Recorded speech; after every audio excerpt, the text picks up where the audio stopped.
Welcome back to Horrifically Well Read, Bled, and Said. Today, our guest is Carina Stopenski. We met them at StokerCon, and the first panel that I saw, Carina was on, and I was like, who is this person? I need to know Me them. too. And then Librarians Day, we got to know each other a little bit more. At the mass author signing, we bought their book Stuffed, which I have read desperate to talk about as well. But welcome and thank you for coming on.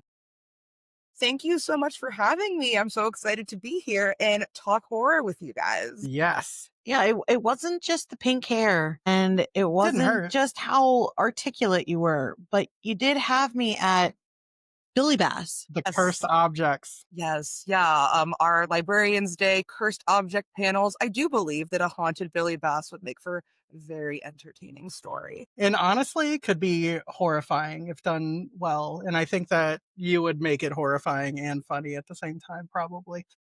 Try my best. You are also a librarian, correct? Yes, that is right. I am a teen librarian with the Carnegie Library of Pittsburgh. Awesome. So you come at books in all these so many different ways. And so we are very excited to talk about all of those things with you today. But first, have you always been a horror fan? Is this something that has always been a part of you? Is it newer? Is it somewhere in between? What is your history with horror? Has been there for me forever. I remember like being like really small and like just devouring scary stories to tell in the dark. Yes. And my mom really enjoyed watching horror movies. So she and I would watch them together because my dad and my sister are a little bit more chicken than we are. But I think the defining moment for me was back when I was in middle school many, many years ago. I wrote a story for an English class and it was a horror story. And I got in trouble for it being too gory. Oh, that is And great.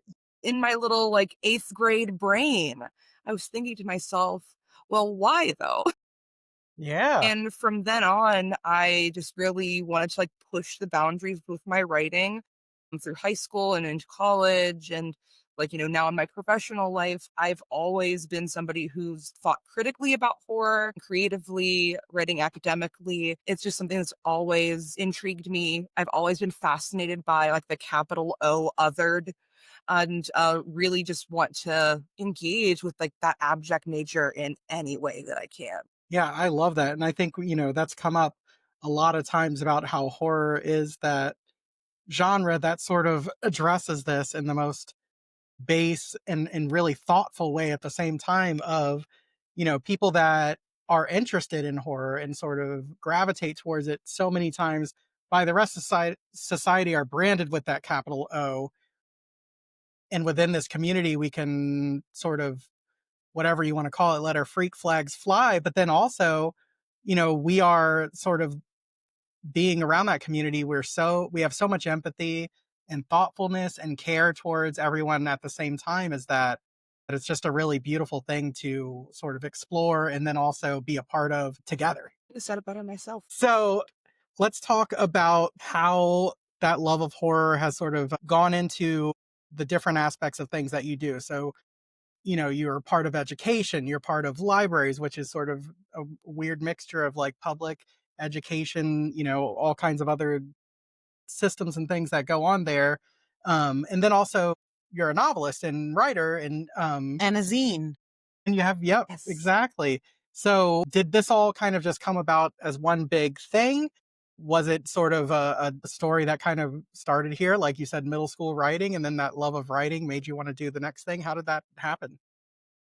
So it was like kind of like a snowball effect. So like my bachelor's degree is in creative writing. Mm, And I actually went more of like a sci-fi fantasy route for my undergraduate thesis. I'm not a fantasy writer. I've never been a fantasy writer. I thought it would just be easy because then I wouldn't get too super invested in mm, it. But I had been writing for all throughout college. And that really opened up my mind to creating things academically as well, doing that critical research on the genre, thinking, wow, there are so many other ways to write horror that is not fiction. So I started doing horror poetry around that time as well, which has incorporated itself into my zine making. So the zine stuff I've been doing for like a little bit under a decade at this point, and I just take my funky little horror poems, do some really gruesome illustrations with it, and just pair those together. It's a nice little treat that you can fit in your pocket and carry around with you. Love it. But the libraries have always been, my safe place, my happy place, and anywhere that I can engage in horror collection development, in educational programming in the libraries, that's where I was heading. But when COVID hit in 2020, I was thinking to myself, how am I going to make money to make ends meet? As I feel many of us were. Hmm. So I started working on an online homeschooling platform around that time, and I wasn't specifically doing horror curriculum then. I was doing primarily work in animation studies, critical analysis of cartoons and comics and graphic novels, because that's another one of my academic interests is comic studies. So I was doing all this work and realized there is a huge intersection of kids. So I was working with kids 9 to 18. I'm still working in that, just a little bit smaller of a capacity now since I work full time now. The intersection between kids who love comics and kids who love horror was like a huge overlap.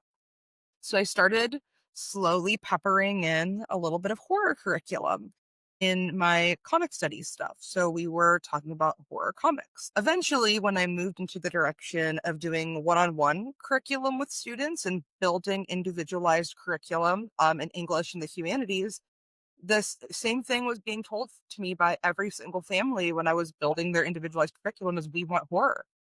All of these kids that I work with, I don't think it's a coincidence. It's a growing interest among young people because they're desensitized of the world around them right now.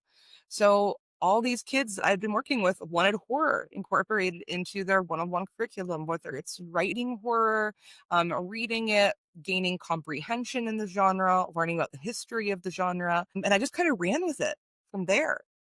Okay. And just really been enjoying spreading this word to our youth. And I think it's a little bit of retribution for my own growing up as well, being told the stuff I was writing was too gory and having these kids turning and stuff with eyeballs exploding and cannibals putting limbs in the fridge. And I'm over here like, this is great. This is great. Keep it up. Um, so all of it just kind of works together in this beautiful harmony now where I can still do the educational aspect. I am on the Library Advisory Council for Horror Writers Association, so I'm doing that library work, even if it's not a ton in my own home library. And I write my fiction. I have 2 books out already, The Things We Do for Blood and Stuffed, and my horror poetry collection comes out in July 2026. That's called Feel It in Your Guts. So I'm just kind of putting my hands in all sorts of pots. And it's Yeah. really cool to see it from all sides. Yeah, I know. Like, I'm a fifth grade teacher, and that's why I found myself at Librarians Day because I thought I'm not specifically a librarian, but a lot of the things kind of overlap with my students, and trying to get them to read more and to write more and all those kinds of things. And I found myself every year, students, and I think they might know now a little bit more, just because I'm more established at the school where I'm at. But they didn't know that I was a huge horror fan because it's not something that really comes up in Mm. a fifth grade classroom terribly often.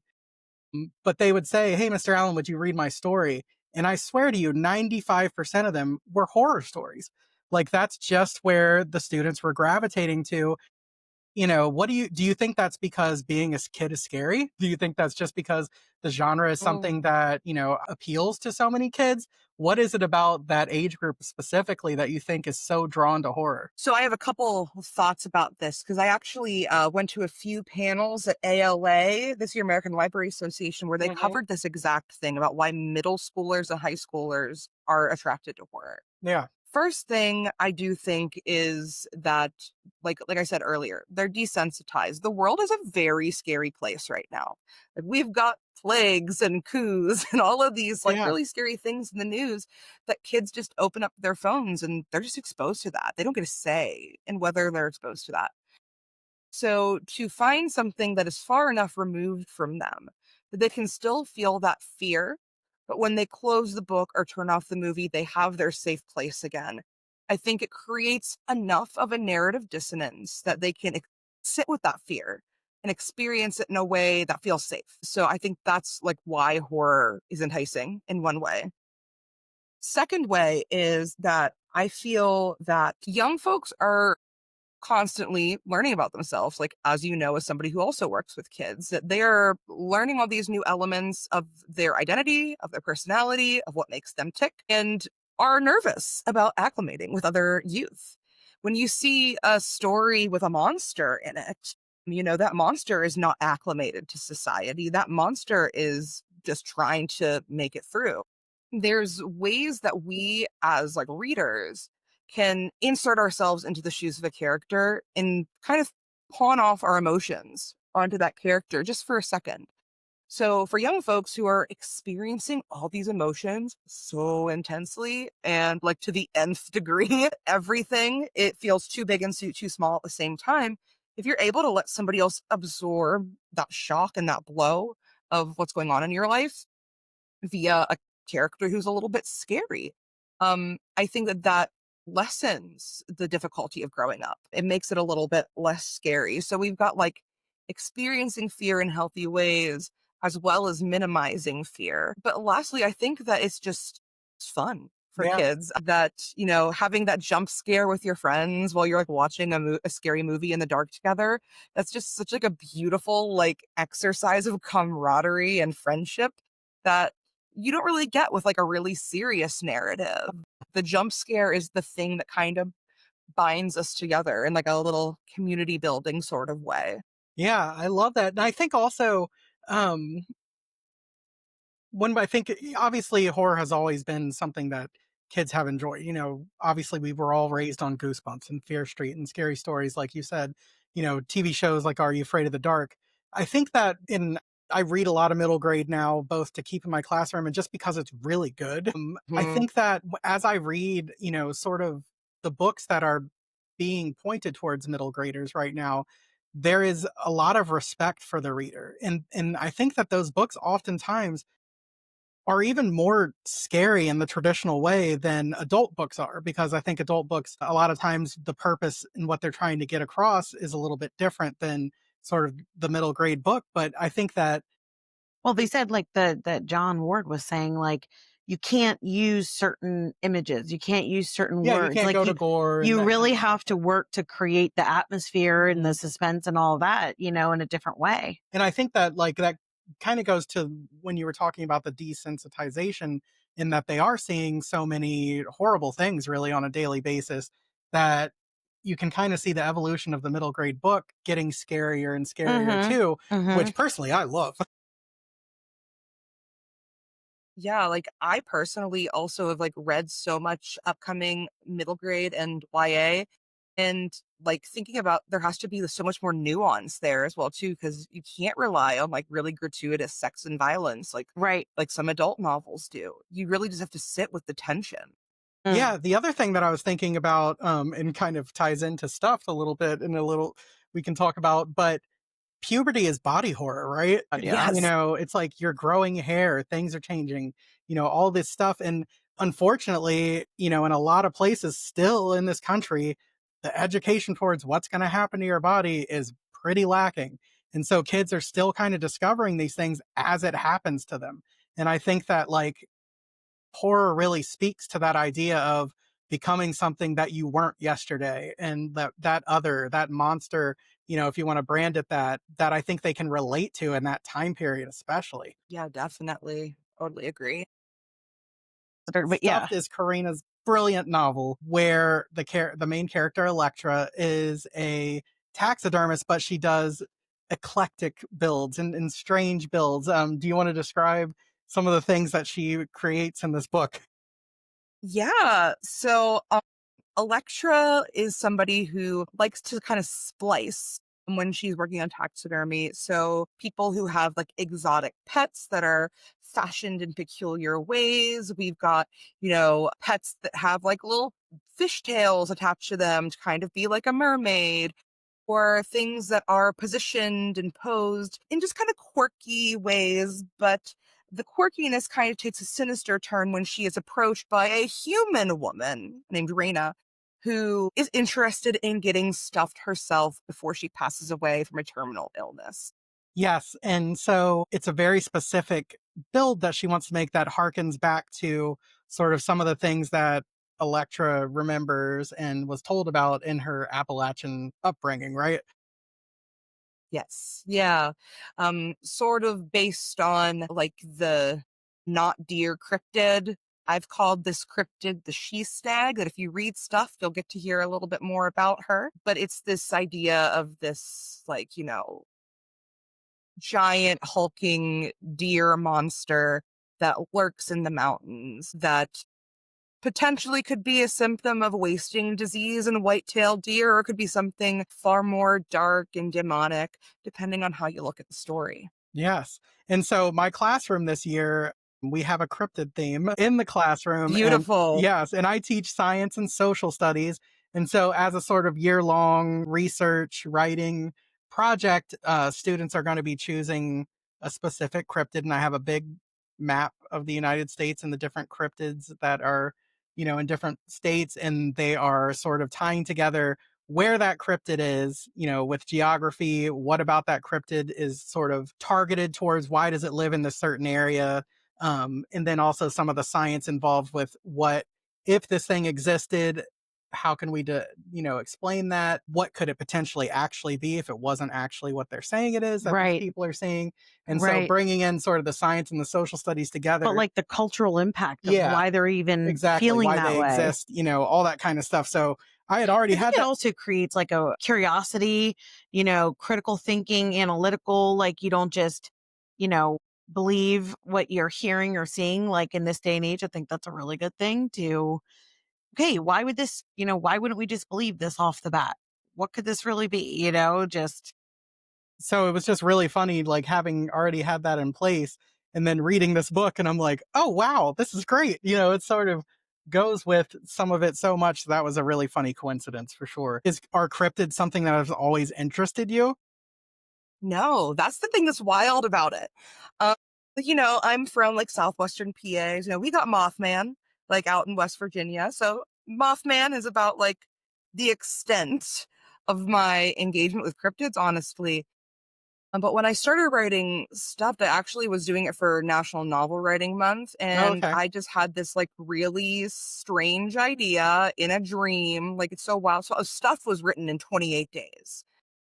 And so it was crammed, like cranked out, and I never really given cryptids too much thought, but I was really trying to play with the idea of monstrosity and mental illness in particular, and thinking about, if we have this like kind of cryptid that is representative of our youth, when things happen to us and shape our personalities into what we are as adults.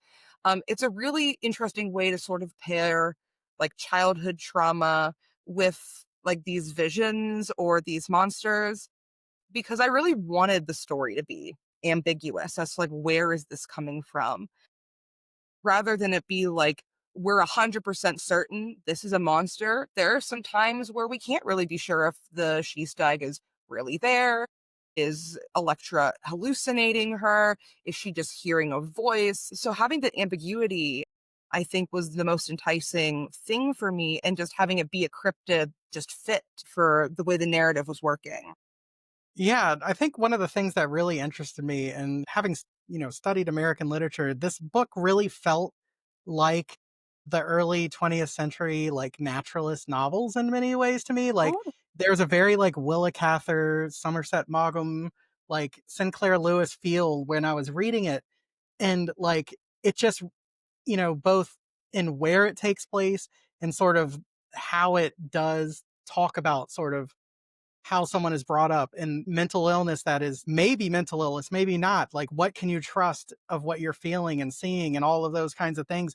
And I just felt that it definitely gets very horrific, but it is so much more about a person that's really lonely and is really lonely because of the traumas and the things that have happened to them as they've grown up and sort of how that changes their perspective on the world and that kind of thing. And I thought it was really, really interesting. that's high praise saying that it's similar to those naturalist yeah. novels, because I really tried to evoke that, at least in the flashing back to, like, Electra's upbringing, Mhm.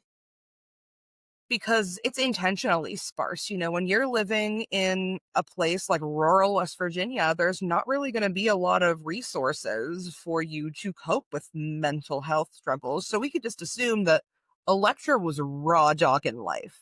Yeah. Um, Yep. Which is probably why she had to isolate so often, right? Exactly. Like, I really wanted to play with that idea of loneliness and isolation because, like I said before, like writing about the abject, like that's my thing, both critically and creatively. And Electra is somebody who is partly made abject just like by her own environment, but part of it is also by her own hand. She knows that she has these thoughts that are out of control, and it might just be safer to isolate. But when Raina comes in and like upends this by like actually wanting to spend time with her and interact with her, it turns everything on its head because she has to confront, "It's like, I meant to be alone all along. This is nice to actually talk to another human being." Yeah. And sort of like the things that I've always thought of myself as being so strange and other, this person not only like is okay with, but embraces and thinks it's awesome, And it's like Yes. that sort of like just changes her whole perspective on everything. Hmm. Yeah, I didn't want it to feel like Raina saw her as a novelty. Just Right. like I didn't want like Electra to view Raina as a novelty, like, oh, of this like, this sickly woman who wants to uh, you know, mutate herself in this way. I don't want to spoil it for the audience. They need Right. to go and read it themselves. But they are both people who are made very lonely by their circumstances and are able to find that bit of solace in each other without being a token. Yeah, and there's some Yeah. really good, like, raw emotion, and I love especially there's a scene where, like you said, Raina has a terminal illness, and Elektra's sad, and Raina's like, "What are you doing?" He's like, "This is happening, you're just gonna have to deal with it," and Elektra's like, "Yeah, but I can still be sad, right?" And it's like this real human Mhm. connection within that, sort of space that I was like I just really found to be really, effective. Right. Thank you. I think the other thing that really fascinates me in the story is the juxtaposition of the beliefs of her mother and father. Like her mother is just this diehard, you know, not sure if it's like Pentecostal, but it's like super evangelical, almost Catholic, that she has her first communion and all that kind of stuff, where it's like it is hardcore Christian.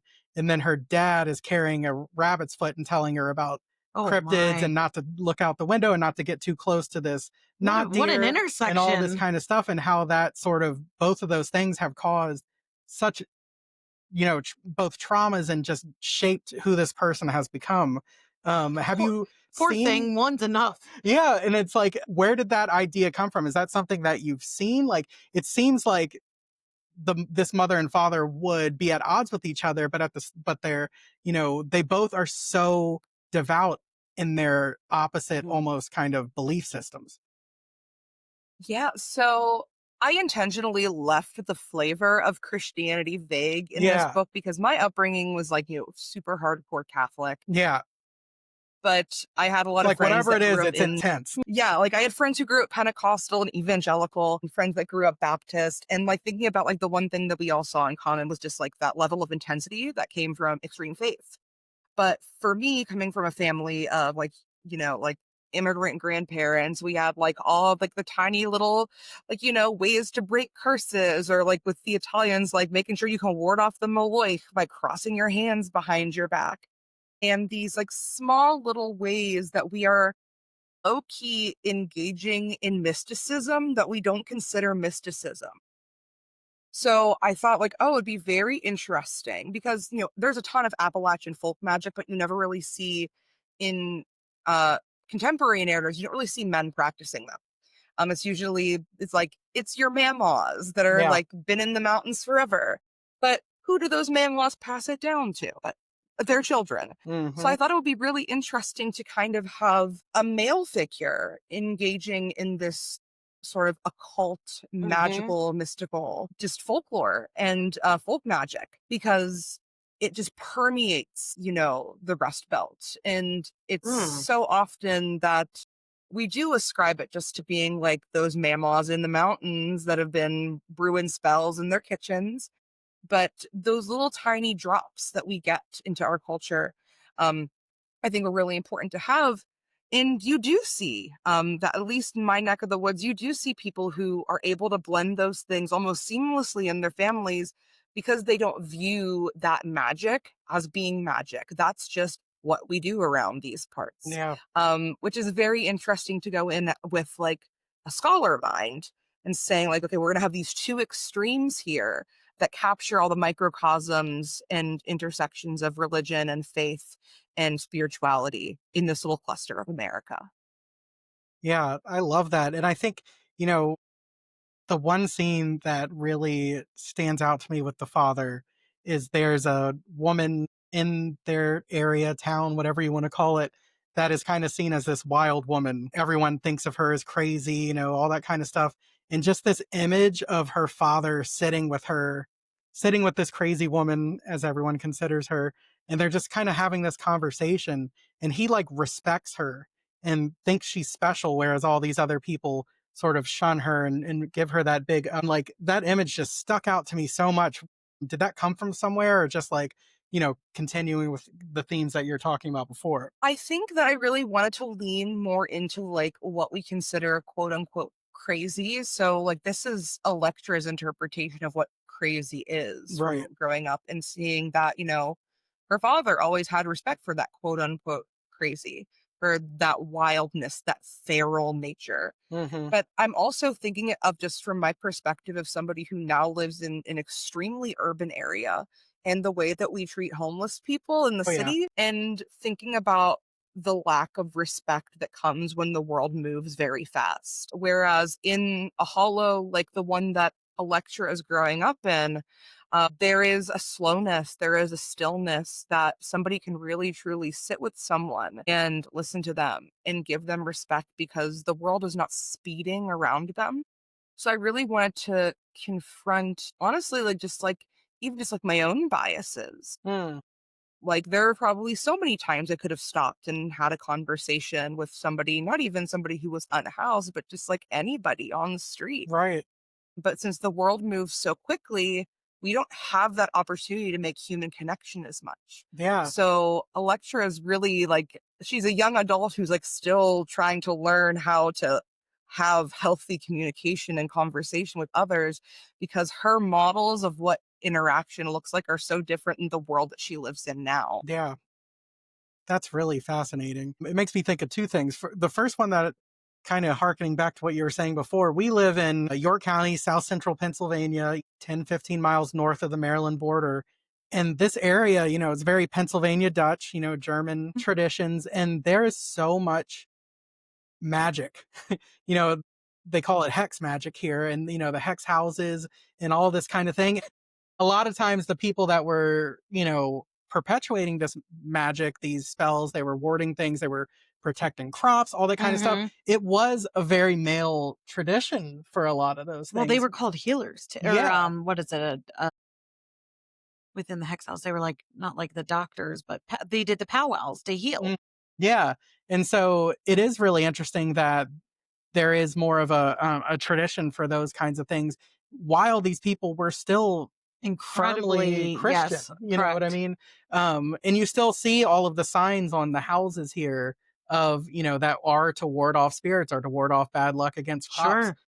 And it is like there is no, to them there is no hypocrisy between that and their religious faith. It just is what you do. If you want your corn to grow, you do this, right? That's definitely very similar to the kind of vibe I was trying to evoke with this story. Yeah. The other thing that unfortunately it reminds me there, Karina? Come on back. Yes, yeah, I think I lost you guys for a Yeah, the second. magic didn't want us talking about it. So Yeah, no, I was just gonna say that. So, Adam, you really touched on the fact that they are healers, but they were called powwowers. And the first time I had ever heard that term, I really was like, do they mean indigenous yeah, they or felt like like, cultural appropriation there. yeah, absolutely.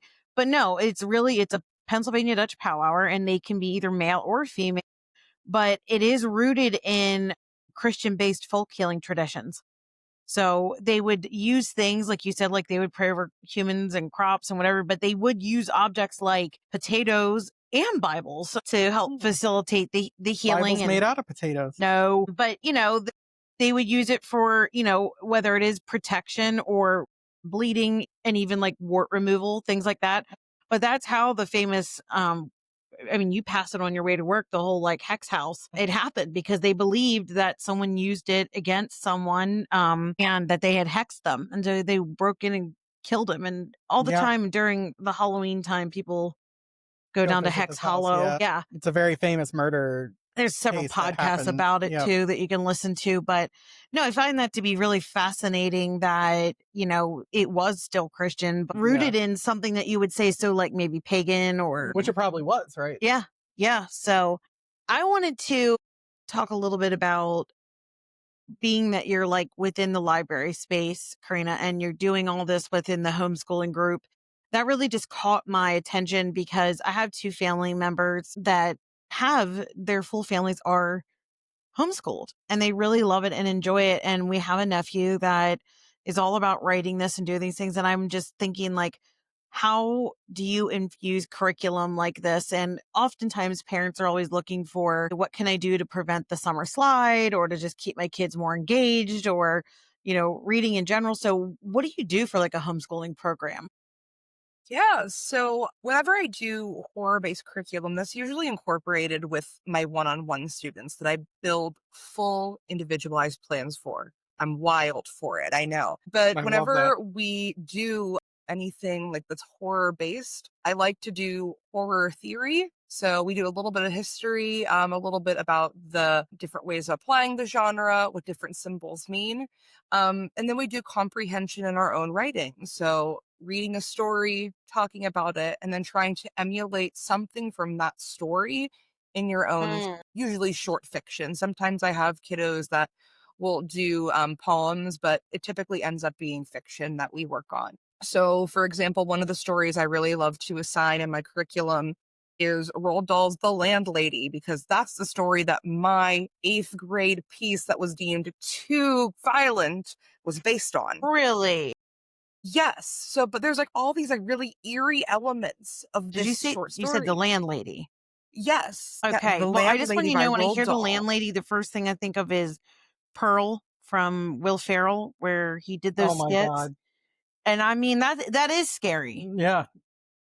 No, keep going. For yeah, well, for a little bit of insight for those who don't know this short story, it's about this young man who is staying overnight at, like a bed and breakfast of sorts. Okay. And the woman who runs it is super creepy. She's like this old lady.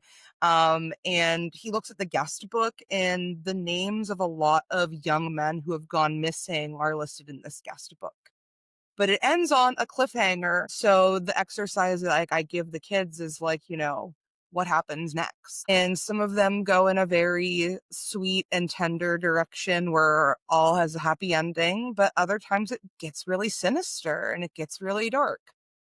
Mm.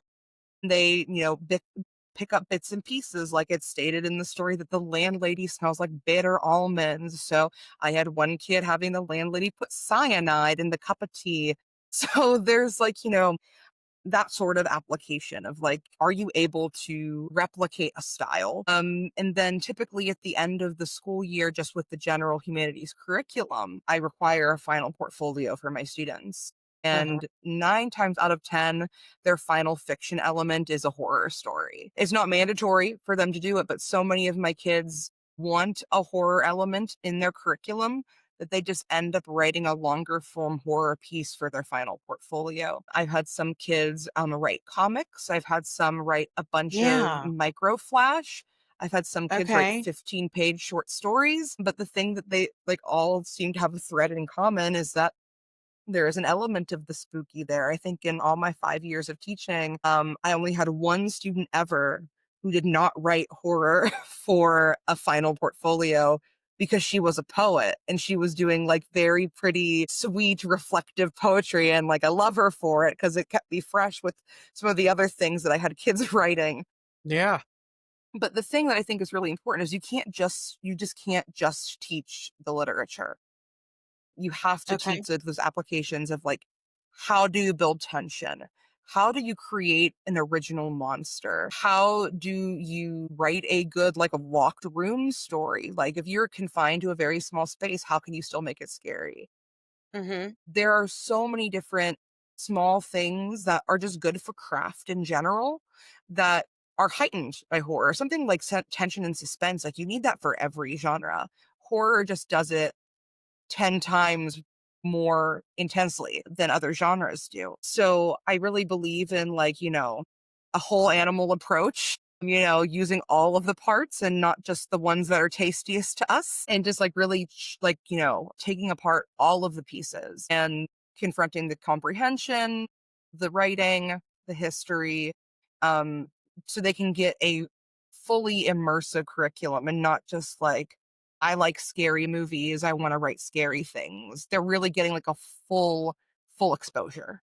And I think that's like probably really enticing to like a parent, to know that, okay, yeah, we're choosing this essentially this vehicle, but if they would want to write about anything else or just use overall language skills and things like that. And the other thing I wanted to talk to you about is I read this amazing article today. I wish it would have gone a bit more in depth, but my love of reading about criminalization and having a sociology and criminal justice degree, like incarceration books that involve that often are my jam. And I was Mhm. reading this article today about how in Brazil, where the rate for murder and crime is like 18 times that of like Finland and just like other places, like it's Oh, off the charts, right?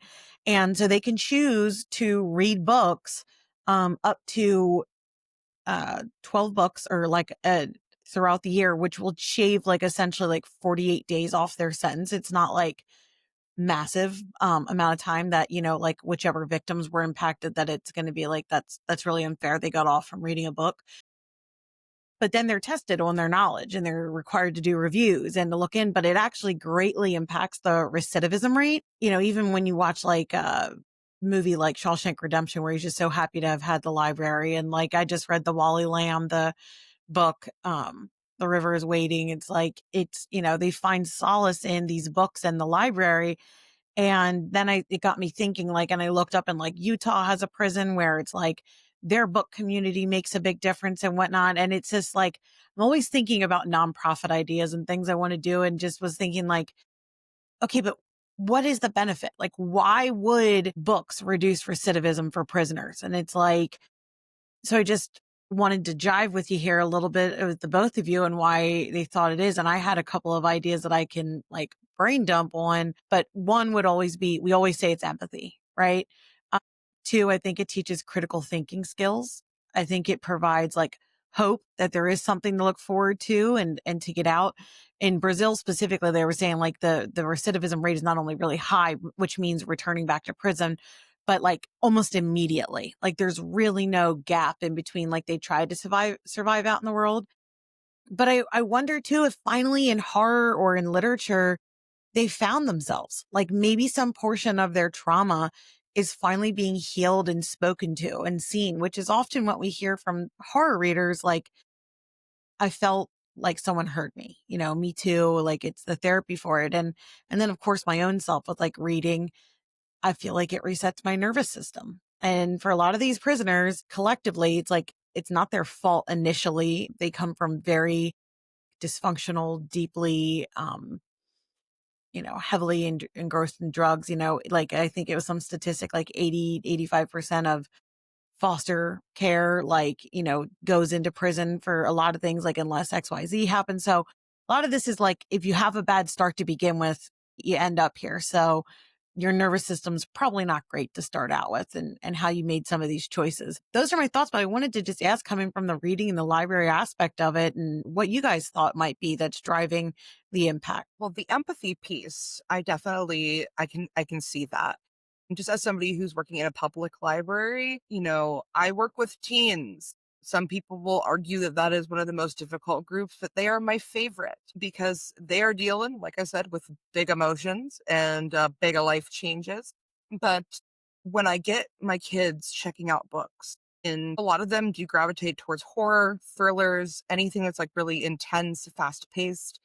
Yeah, they want a distraction from everything that's happening around them, but I do think it teaches them to think about the consequences of their own actions sometimes too. When they see, what a chain of events can cause in horror or thrillers, and they feel for the characters. They're experiencing intense emotions that are not because of their own situation. And it's easy to, get distracted and want to put the book down. But I have kids that would not call themselves readers that are reading because they're so invested in the stories that are on the page. One, because they're seeing characters that look like them and come from backgrounds like them. And two, it's stories that feel far removed enough from the real world, but still have a real world counterpart that they are able to Right. make those comparisons and Mhm. sympathize with what's occurring in the narrative. Mhm. Like something like a zombie plague, yeah, it's probably not happening outdoors, but like in your own backyard. But we can look at it as an allegory for like, COVID crisis. So Mhm. they are able to think critically and reflect on these things and really sit with like building emotional intelligence while reading horror and just like really improve their ability to relate to and connect with others. Mhm. Yeah, I think that's a really great point, and I think that, you know, I agree with both of you, and it's really interesting the thing that you said, Karina, where you're saying understanding the sort of chain of events and the repercussions for decisions, and I think in real time, whether it's an adult or a teen, they're just thinking about whether it's surviving, whether it's, getting through whatever that is and not stopping and thinking about what might happen down the road.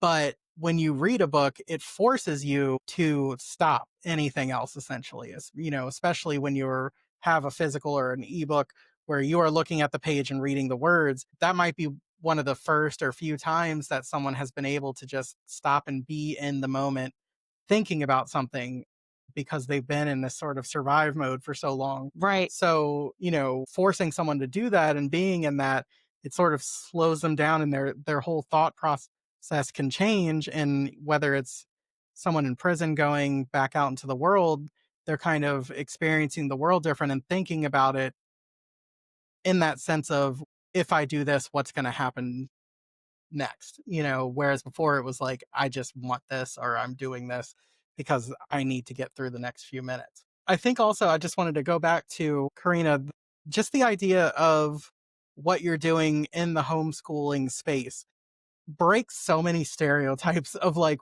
I know for even myself of what I think of as homeschooling, because I think that most of the time someone that is not homeschooled, someone that, you know, only knows like the public school and that kind of stuff. When you think of homeschoolers, it is a very stereotypical, a lot of times right wing, a lot of times very religious, a lot of times like some of the things that you're talking about them being interested in horror and wanting to write horror, like that just opens my eyes to say, okay, there are so many different people choosing this route now than used to. And that's really fascinating to me Mm. that this is being incorporated into homeschooling. And, I don't know, do you think that is geographical Oh, because good you are question. in a more urban area, in a more liberal area? What do you find when it comes to homeschooling families, like both ones you reach out to or reach out to you? Do you think that that is just a big stereotype or do you think that there's some reality to that?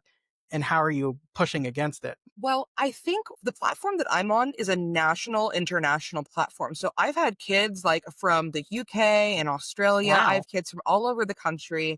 A large chunk of the kids that I've worked with are based in California and like the West Coast. So, we see a little bit more of like, we think like liberal politics over in that direction. Mhm. But, I have families in West Virginia that I work with. I have families in the Carolinas, in Georgia, down in Florida. So I've got like, kids from all different geographical parts of the world, Got it. and the country here. Um, and I have some kids that are there that have been homeschooled their entire lives.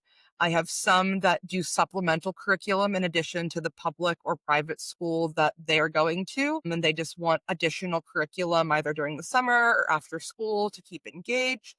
Um, I have had some families that do lean a little bit more into a conservative direction. They don't usually take my horror classes, they usually take my cartoon classes. And I notice a lot with, the kids that take, like, a lot of my horror-based stuff or that, like to talk about horror. Most of them are queer kids. Most of them are neurodivergent kids, and Mm, almost every single one of them has a supportive grown-up or multiple supportive grown-ups in the home. Love that. So what that's showing me is that horror is a safe place for these kids because a lot of them engage in the horror material with their grown-ups, with their parents or whatever trusted grown-ups in the house. They are allowed to explore the other and say, hey, like, I feel that in my life as a queer person or as a disabled person or as a kid with autism with ADHD. They are able to just like go to their grown-ups and say, hey, I want to consume this piece of media because I feel like I might see myself in it. And grown up says, hey, let's watch it together. And the amount of kids I have come and say, like, yeah, like me and my dad read this book together and talked about it, or me and my mom watched this movie, or me and grandma played this video game together, which you hear a lot more that like grandma and grandpa are playing video games with them now, which is really cool. I want to know when grandma But and grandpa are going to go get tattoos with Oh, like they yeah, already have them yeah, yeah, like with their with their grandkids, like grandkids. I love that that. I Yeah. feel like that's coming not too far Oh, from. it's approaching. yes. But the I'm thing that's down. really it's really beautiful about it is that it transcends any geography. The kids that I see who are throwing themselves fully into horror are the ones that feel seen by the people they trust most. And they want the rest of the world to see them that way too. And horror is a really safe avenue to explore that. Yeah, yeah. I love that you get to do this. Like, what kind of a fulfilling purpose does this like? Do you just wake up and pinch yourself some days to be like, holy shit, I can't believe I get to do this? Because it sounds super rewarding and fulfilling. It really is. And now that I'm like, so I work full time as a librarian, I'm starting PhD school. I have had to Congrats. cut back on the amount that I'm teaching quite a bit, but I still have those lasting bonds with the families that have been there. Mm, I have some kids that I work with still that were in my first class that I taught in 2020. I've quite literally watched these kids grow up before my eyes. mm. And, I just, like, kind of wake up some days and the kids will be like, "Remember this thing that, like, we talked about, like, 4 years ago?" I'm like, "I don't. It's really cool that you do." But thinking about, like, it is so rewarding to see these kids get to do all the things I wish I could have did with horror at that age, Mm, and to be the one that is inhibiting that in them Mhm. and allowing them to explore and know that like my classroom is a safe place to talk about these things. Like I am a safe person to discuss these topics with. I've had kids come to me and say, like, Ms. Karina, this topic I have, this idea I have, it's like a little out there. Can I run it by you before I actually write it? And I'm like, that's very sweet that you're asking me if it'll like trigger me or anything, or if this is something that's appropriate to write Mm, because they're learning like their own limits too with what they're writing and being experimental and transgressive in that way. So right. I just like wake up some days and I'm like, wow, like I am educating and enriching this future generation of horror writers who are learning to take criticism well because they like review each other sometimes in class. Mm, They are learning like the ins and outs of the genre and like what makes it the genre. And they're also understanding who they want to be in that space, like what mhm. subgenres they want to write, what kinds of narratives they want to tell. And that's really, really cool to like witness, Yeah, especially over time with some of these kids that have been with me for over 5 years at this point. that's awesome. Well, one of the things that as you're talking, I'm thinking that they always talk about how like coaches in sports are so influential. Well, not everybody plays sports nor desires to. And that's kind of how I see you as like this instrumental coach that they'll look back and lean on at some point. I'm sure you'll be writing references to colleges and things like that, that you've been a part of this formative thing. And I love that you're saying like being able to take criticism and working together as a team, but also working independent. So many great skills just being learned from that. So I know you're going to do, like you said, about the PhD school and whatnot, but let's pretend that's not there for a moment, but do you think there would be like an appetite for adults to take classes like this that are finally like, you know what, I never pursued this, or, I'm midlife crisising it or whatever it is. They're just like, I need more hobbies. Like, is there room for you to teach adults these things? Is how I would easy or love hard would that to. be to transition it? I feel like it would actually be relatively easy to adapt to adult audiences because I've done, similar exercises for 9 and 10-year-olds and scaled them up to work with 17 and 18-year-olds. So it'd be, wouldn't be too much of a stretch to adapt those like high school senior curriculums up to adult learners. And it's something I have like thought, greatly about just teaching adults writing workshops in general or just like literary criticism. Something fun to do as an independent study in the future of my PhD. Who knows? I'll have to discuss with my advisor about that, maybe get some work study action there. But I do really think it could be super fulfilling for folks that want to learn and not have the pressure of like going back to school. Because I'm the kind of person that I am a lifelong learner. Any way that I can obtain more information, education, Sure. I'm going to do it. So somebody who might not want to be like in like a formal school environment, but still wants to learn, I'd love to offer something like that down the line for adults. Love it. So, for our listeners, where can they find you? Where can they find your books? I know you have said you have one coming out, your poetry book next year. Tell Yes. everybody all the socials. Where can we find you and what you're up to? Yes. So my website is just carinastopensky.writer.com. And that is also my on Instagram is just Carina Stopenski Writer. And I'm also on TikTok at magenta_menace. I'm not as active on there, but I do engage with a few horror creators on there, and I'm pretty active in the comments of people's reviews and videos. Love. And then if you want to email me, that is just Carina at carinastopensky.writer.com. If you have questions about, my publications, my research, about booking me for homeschooling or for teaching, that's the place to go. And my online shop on my website has my books, my zines, and potentially some updates of some art being sold on there as well soon. Ooh, very cool. Your work is excellent. Yes, love it. Thank you.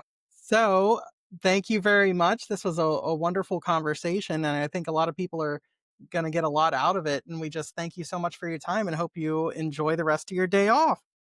All right. Thank you guys so much for having Thanks, me. Karina. Thank Okay, you. bye. Bye. Bye.